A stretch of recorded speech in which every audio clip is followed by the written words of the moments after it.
tardes para todos, hermanos, amigos. Que el Señor les continúe bendiciendo.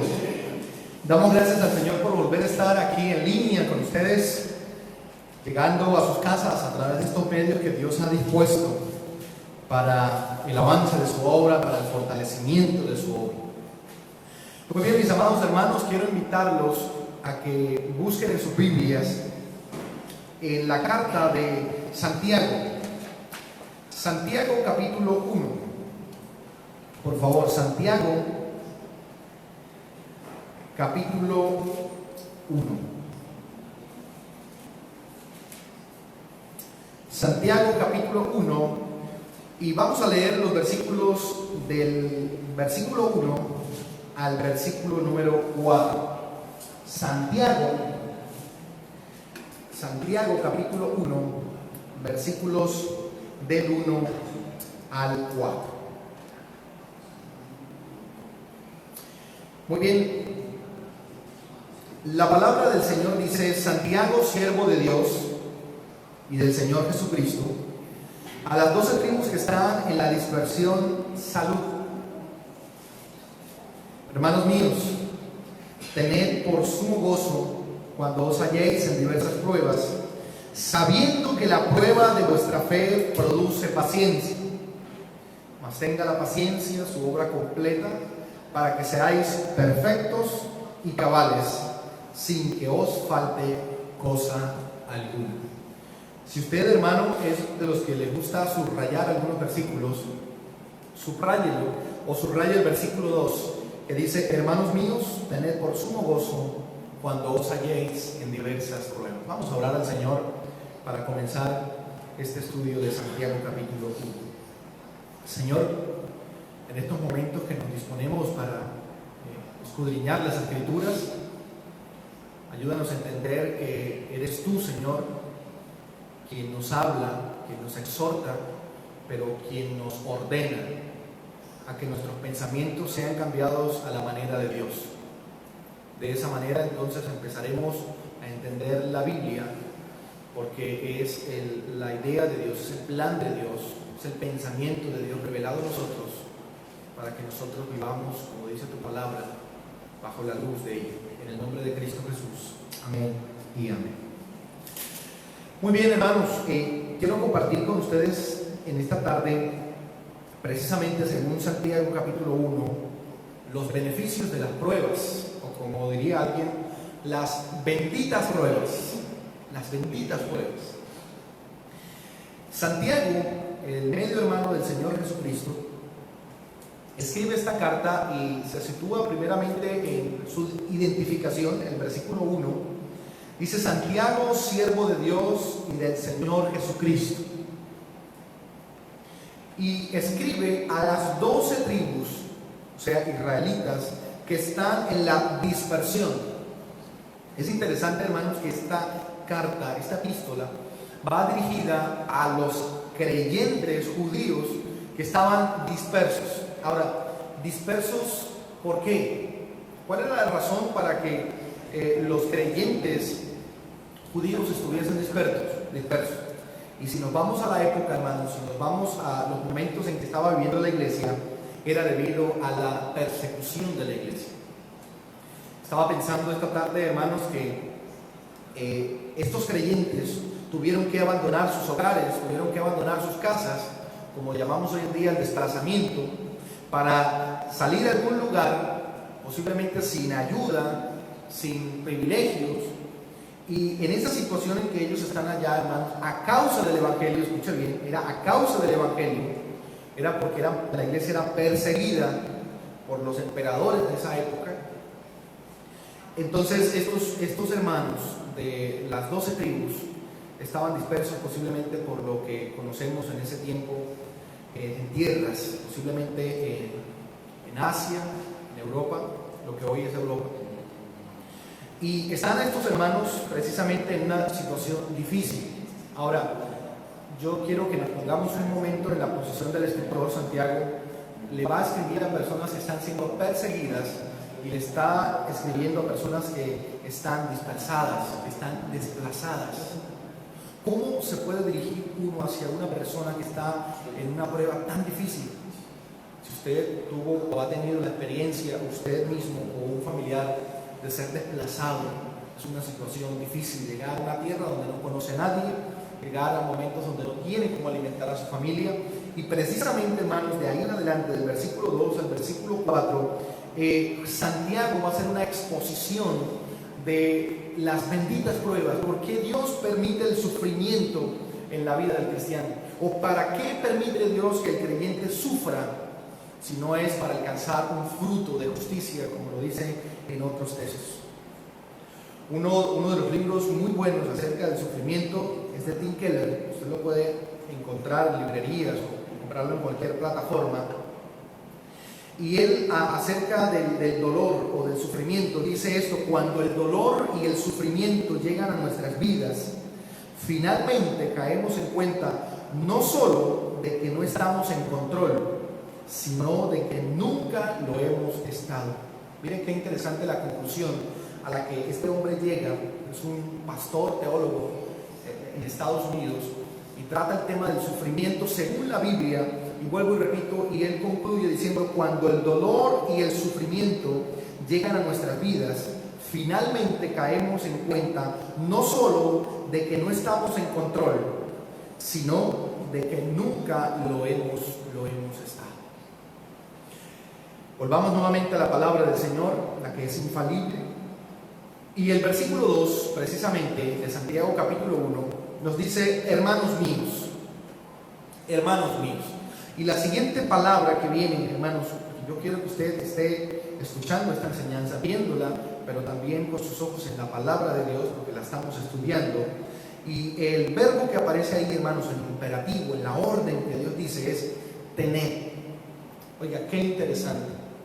En medio de la situación que estaban pasando los hermanos judíos, este hombre, que fue, o estas palabras que son inspiradas por el Espíritu Santo, coloca una palabra que está en un mandato, es una orden. Ahora, me llama mucho la atención eso, hermanos, porque a veces en medio de nosotros el sufrimiento tendemos a sentir lástima por el que está padeciendo, ¿cierto? A sentir, no sé, a congraciarnos con el dolor y a tratar de no hacerlo sufrir más. Y precisamente la Biblia, que es la palabra de Dios inspirada por el Espíritu Santo, les está escribiendo a los hermanos en una dificultad, y la primera palabra que le dice es tened. Es una orden, pero esta orden, hermanos, era dada precisamente por Dios, y era la idea de escuchar atentamente cuál era la posición que deben tener los cristianos frente a la prueba. Hermanos amados, que nosotros en medio de las pruebas nos afanemos, dudemos, nos angustiemos, nos desesperemos, y que nosotros, sabiendo, hermanos, y entendiendo la palabra del Señor, que nosotros debemos confiar en el Señor. No es una opción confiar en el Señor, es una decisión lo que está diciendo la palabra ahí. Tened. Por lo tanto, hermanos, el llamado hacia nosotros es que el creyente, hermanos, debe tomar la decisión. Escúcheme bien. No es sentir lástima por la situación, sino que debo tomar el pensamiento de Dios que encontramos en la Biblia y colocarlo aquí en mi mente, hermanos, para que yo pueda disfrutar de las bendiciones de Dios. Muchos estarán preguntando: claro, usted no está pasando la situación que estoy pasando yo, hermanos. Pero si usted se da cuenta, a quien Santiago escribe es a hermanos que están desplazados, dispersos, que están pasando dificultades. Toda la carta nos habla de las dificultades que pasaba en la iglesia de ese entonces. Por lo tanto, mis amados hermanos, quiero ilustrar esa palabra tener, esa orden de Dios, con la función que cumplía el heraldo del rey. ¿Cuál era la función del heraldo del rey? Era un hombre con suma confianza del rey, que era el encargado de emitir lo que el rey quería para el pueblo. Él se paraba en alguna plaza donde había un tumulto de gente, abría sus rollos y leía la voluntad del rey. Esa voluntad estaba por encima de lo que la gente estuviera diciendo o pensando. Esa era la función del heraldo.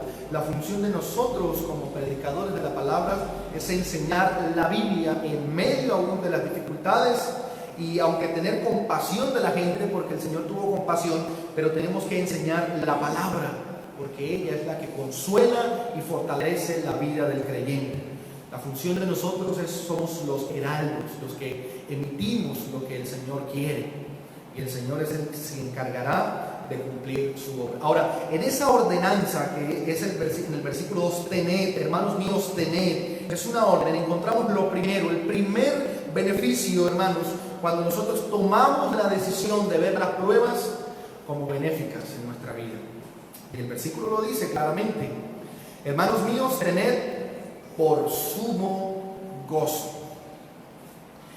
El gozo, hermanos, el gozo es una de las bendiciones de Dios, o una de las virtudes que produce el Espíritu Santo en la vida del creyente, pero en medio de la dificultad. En medio de la dificultad, hermanos. Recuerde que el gozo no lo produce ningún ser humano. A veces algunas personas dicen, la manera de sacar a esta persona de depresión, por ejemplo, tomemos una enfermedad mental que hoy en día es muy común, es permítale que salga, que vaya, que viaje, que disfrute. Pero encontramos en la Biblia que no hay nada más poderoso que el gozo del Señor, y es el fruto que produce el Espíritu Santo. Gálatas 2:22 es claro: mas el fruto del Espíritu es amor, gozo. Es imposible que una persona que no tenga a Cristo produzca el gozo del Señor.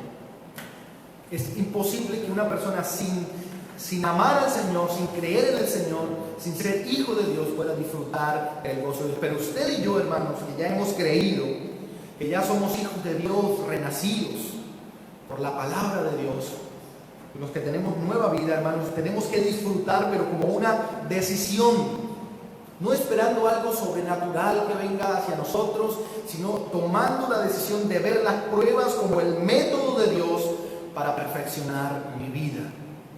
Por lo tanto, hermanos, lo que Santiago está diciendo es que se puede en el Señor disfrutar del sumo gozo. Un ejemplo clave en la palabra del Señor, hermanos, es nuestro Señor Jesucristo. Hebreos 12:2, hablando de la vida del Señor, hablando cuando estuvo aquí, cuando se hizo semejante a nosotros en el mismo dolor, las mismas necesidades. La Biblia dice en Hebreos 12:2: puestos los ojos en Jesús, el autor y consumador de la fe. Escuche bien: el cual, por el gozo puesto delante de él, dice la Biblia, sufrió la cruz, menospreciando el oprobio, y se sentó a la diestra del trono de Dios. Según la palabra del Señor, lo que fortaleció en aquel monte, en el monte Getsemaní del Señor, fue que Dios le permitió disfrutar de ese gozo, de ese sumo gozo. Y esa es precisamente, hermanos, el fruto del Espíritu Santo. Mis amados hermanos, en estos tiempos, en estas circunstancias que estamos viviendo, los creyentes tenemos que tomar la decisión en obediencia, porque esto no es una opción para nosotros, hermanos. Esto es una decisión que tenemos que ver a través de las Escrituras, y debemos aceptarlo, y no solamente aceptarlo, sino creerlo. Para concluir este primer punto, hermanos, los beneficios de las pruebas. Primera Tesalonicenses 5:16, el apóstol Pablo lo dice bien concreto. Primera Tesalonicenses 5:16 es un versículo muy conocido: estad siempre gozosos. Yo quiero hacerle una pregunta muy reflexiva, donde usted está, hermano. ¿Cómo está usted en estos momentos? ¿Gozoso? ¿Cómo está viendo usted esto pequeño que está sucediendo? Porque es algo pequeño, hermanos.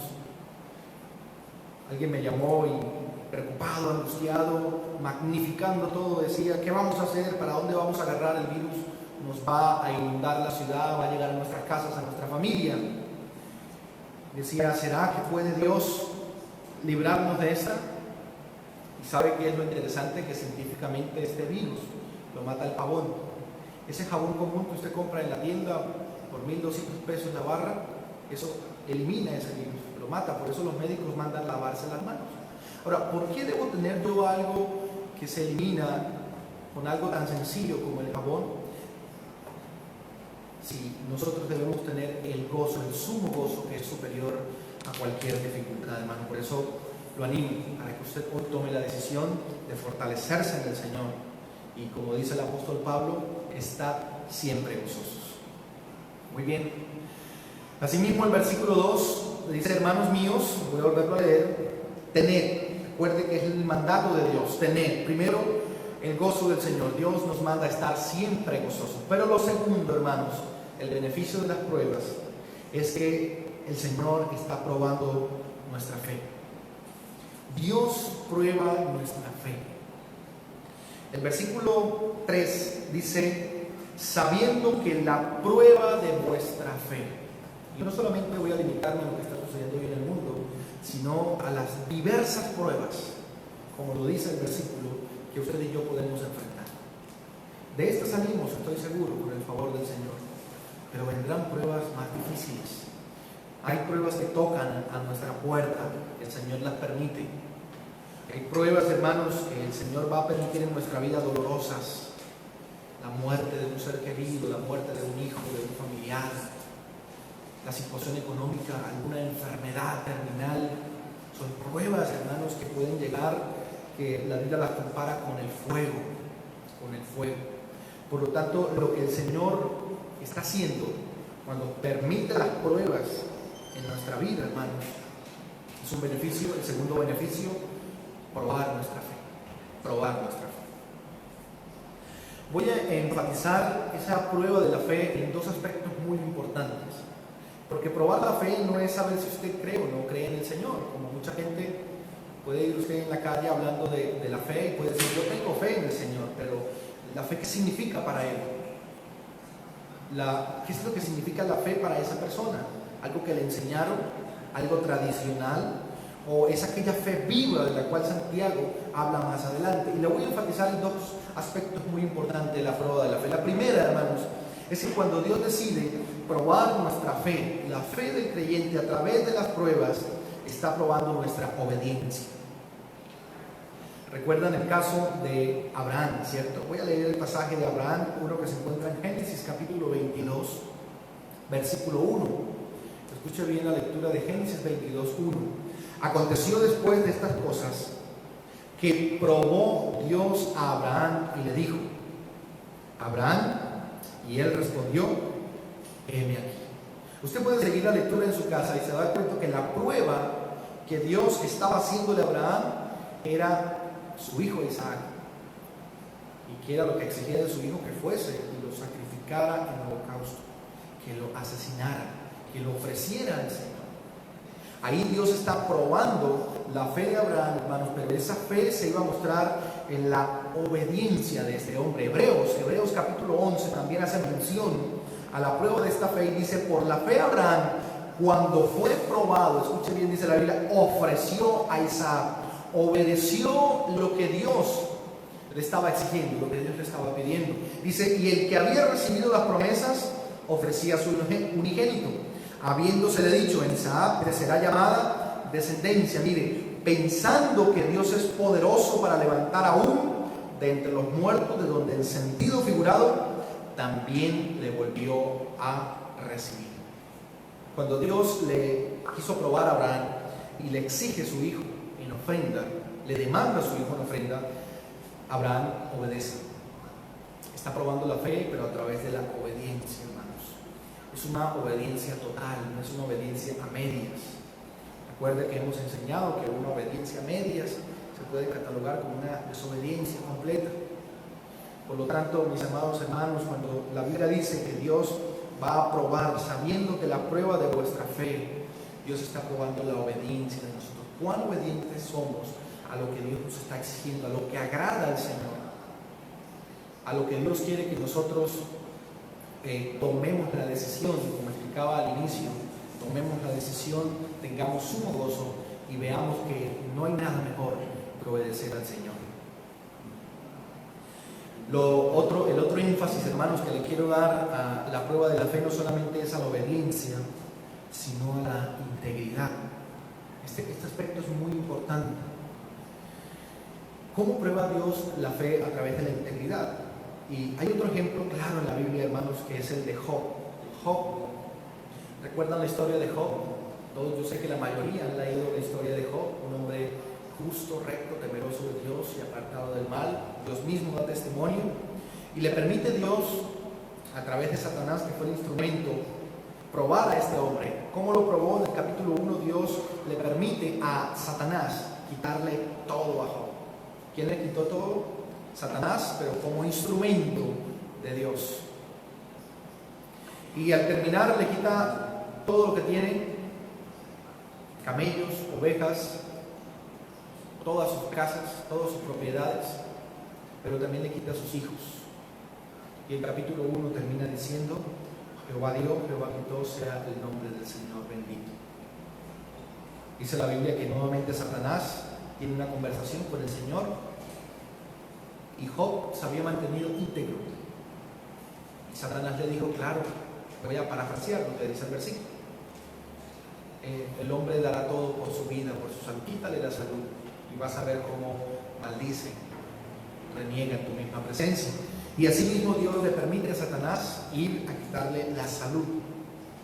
Y dice la Biblia que le salieron llagas de la punta de su cabeza hasta el último pie, hasta el último dedo de su pie. Y voy a leer las palabras que le dice su mujer, la mujer de Job, a este hombre íntegro. Dice: entonces le dijo su mujer: ¿aún retienes tu integridad? Miren muy bien cómo se veía reflejada la fe de Job. No era una fe simplemente de palabras, era una fe de integridad. Y la mujer le dice, su propia mujer le dice: ¿aún retienes tu integridad? Y mire el consejo necio que le da esta mujer: maldice a Dios y muérete. Maldice a Dios y muérete. Pero mire este hombre en su integridad, en su devoción, en su fe al Señor. Dice el versículo Job, capítulo 2, versículo 10: y él le dijo, como suele hablar cualquiera de las mujeres fatuas, has hablado, que recibiremos de Dios el bien, escuche bien, y el mal no lo recibiremos. Mire la respuesta, mire esa fe que estaba basada en la soberanía de Dios. Le dice Job a su mujer: recibiremos de Dios el bien y el mal no lo recibiremos. Aunque Satanás había sido el instrumento para quitarle todo a Job, él reconocía que Satanás, sin el permiso de Dios, no puede hacer absolutamente nada. Y a pesar de eso, este hombre mantuvo su integridad, hermanos. Cuando vienen las pruebas en nuestra vida, pueden aparecer diferentes caminos, ¿cierto? Podemos tomar decisiones a raíz de nuestra desesperación, y eso va en contra de lo que Dios dice, hermano. Por eso, cuando Dios está probando nuestra vida, es para que nosotros nos portemos íntegramente, para que le demos la posición a Dios en nuestra vida. Ya Dios la tiene, Él es el Rey soberano de todas las cosas, pero sino que nosotros nos apropiemos de la soberanía de Dios y podamos decir como aquel hombre: vamos a recibir de Dios el bien, pero también vamos a recibir el mal de Dios, porque Dios es un Dios soberano. Por lo tanto, mis amados hermanos, recuerden que cuando Dios quiere probarnos, cuando Dios manda las pruebas o permite las pruebas en nuestra vida, está probando nuestra fe, está probando la obediencia y está probando nuestra integridad. Seamos íntegros. Llevamos dos aspectos muy importantes. Recuerden, primero, el gozo. Disfrutar del sumo gozo en medio de las pruebas. El segundo beneficio es que Dios está probando nuestra fe. Estoy seguro, mis amados hermanos, que después de una prueba, Dios nos permite madurar, crecer, y es precisamente lo que vamos a ver en el tercer aspecto. ¿Sabe una cosa, hermanos, antes de pasar al tercer punto? Cuando usted va a una universidad, primero ve una lección y después le hacen una prueba, ¿cierto? Pero en la vida, en nuestra vida, es al contrario. Primero Dios nos permite una prueba para después de eso aprender una lección. Y es precisamente el tercer aspecto que Dios desarrolla en la vida de nosotros a través de las pruebas. Santiago capítulo 1, versículo 3. Sabiendo que la prueba de vuestra fe produce paciencia. Sabe, hermano, que la paciencia es una de las virtudes más grandes en la vida del creyente. Esta paciencia no significa resignación, sino una paciencia inquebrantable y confianza en el poder de Dios. Vivir para la gloria de Dios permite disfrutar de Cristo y en sus obras maravillosas. Trato siempre de colocar un ejemplo bíblico de gozo, que fue el Señor Jesucristo, un ejemplo bíblico de la fe, de la prueba de la fe a través de Abraham y de Job, pero también precisamente, hermanos, de la paciencia tenemos que resaltar a Job. El mismo Santiago, en el capítulo 5, habla de Job y dice el versículo 11: he aquí, tenemos por bienaventurados a los que sufren. Habéis oído de la paciencia de Job y habéis visto el fin del Señor, que el Señor es muy misericordioso y compasivo. Santiago coloca como ejemplo de paciencia también a Job. Creemos que la enfermedad de Job y el proceso de la prueba pudo durar aproximadamente un año. Un año en este proceso de la enfermedad, en este proceso de estar solo con aquellos 3 compañeros que estaban a su lado. Pero este hombre, durante esos días y esos meses sufriendo, hermanos, dice la Biblia que es un ejemplo digno de paciencia. El versículo 11: bienaventurados a los que sufren y habéis oído de la paciencia de Job. ¿Sabe que hoy en día la paciencia se ve como las pruebas se ven como una desgracia? A veces cuando suceden cosas, catástrofes naturales o accidentes bastante difíciles, la gente dice: ¡qué desgracia!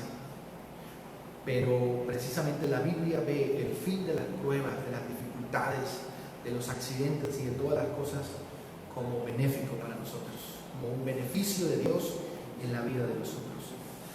El apóstol Pablo también en Romanos capítulo 5, versículo 3 dice: y no solo esto, sino que también nos gloriamos en las tribulaciones. Escuche bien: sabiendo que la tribulación, sabiendo que la tribulación produce paciencia. Hemos enseñado que a veces la gente dice: Señor, dame paciencia, pero lo que produce la paciencia es la tribulación. Es el método divino que Dios dejó, hermanos, para que nosotros a través del Espíritu Santo seamos pacientes. También en Hebreos capítulo 10, versículo 36, hablando de esa paciencia, dice: porque os es necesaria la paciencia, escuche bien, para que habiendo hecho la voluntad de Dios, obtengáis la promesa. Mis amados hermanos, Dios nos hace también un llamado, nos da un mandato, una orden, para que nosotros hoy tomemos la decisión de ser pacientes. Dios está desarrollando la paciencia con cada dificultad que está permitiendo en nuestra vida. Dios está haciendo en nosotros, hermanos, que aprendamos a confiar en el Señor. No a confiar hasta que salga la vacuna del COVID-19, sino a confiar en que Dios tiene el control absoluto de todas las cosas. Que si usted está preocupado porque posiblemente tiene el alimento para esta semana y no sabe qué pasará de mañana en adelante, recuerde que Mateo capítulo 6, versículo 32, dice que vuestro Padre Celestial sabe de qué cosas tenéis necesidad.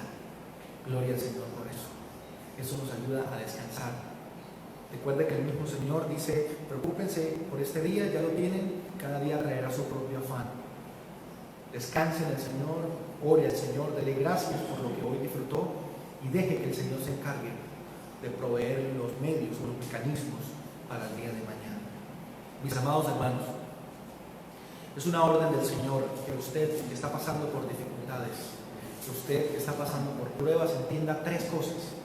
Y quiero darle esta palabra para que ella sea la que domine en su mente. La primera, hermanos: Dios a través de las pruebas nos manda a estar siempre gozosos. Alejemos la queja, quitemos, hermanos, la ingratitud, seamos agradecidos y mostremos el gozo del Señor siempre en nuestra vida. 2, recuerden que las pruebas están probando nuestra fe, hermanos. En 2 aspectos muy importantes veamos hoy: la obediencia. Dios quiere que en medio de las pruebas seamos obedientes a su palabra. No desobedezca lo que Dios dice ni haga cosas contrarias a lo que Dios quiere. Obedezca su palabra y Dios se encargará de obrar de manera misericordiosa. En ese mismo también la integridad. Manténgase íntegro, mi amado hermano, hermana. Aunque las pruebas a veces en nuestra mente llegan pensamientos malos, hermano, inunde su corazón, sus pensamientos con la palabra del Señor. Y lo tercero que hace las pruebas es que desarrollan nuestra paciencia. Estamos hablando estos días, hemos hablado de la paciencia, pero no como una resignación, hermanos, sino como una inquebrantable confianza en el poder de nuestro Dios. El apóstol Pedro, hablando también a hermanos que estaban pasando en dificultades, inspirado por el Espíritu Santo, 1 Pedro 5:10 dice: mas el Dios de toda gracia, que nos llamó a su gloria eterna en Jesucristo, después que hayáis padecido un poco de tiempo, Él mismo, escucha bien lo que va a hacer Dios, Él mismo os perfeccione, afirme, fortalezca y establezca. Es la obra de Dios en nosotros. A Él sea la gloria y el imperio por los siglos de los siglos. Amén.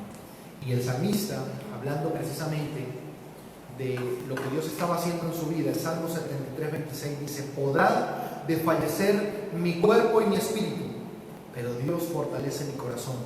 Él es mi herencia eterna por los siglos de los siglos. Amén. Vamos a orar. Señor, que hoy nosotros como iglesia, como creyentes, tomemos la decisión de pensar como Dios quiere que pensemos. No es en las pruebas el momento para abandonar todo y tirar todo, sino es el momento que Dios está obrando en nuestra vida para santificarnos, para que disfrutemos del gozo del Señor, para que nuestra fe se fortalezca, y tercero, para que desarrollemos la paciencia. Poca paciencia tenemos, Señor, muchas veces. A ti sea la gloria, Señor. Y aún si mi espíritu y mi alma desfallecen, mi corazón rebosa de alegría porque está sustentado en castillo fuerte que es nuestro Dios. Cristo Jesús, te damos gracias. Amén. Y hermanos, que el Señor les continúe bendiciendo.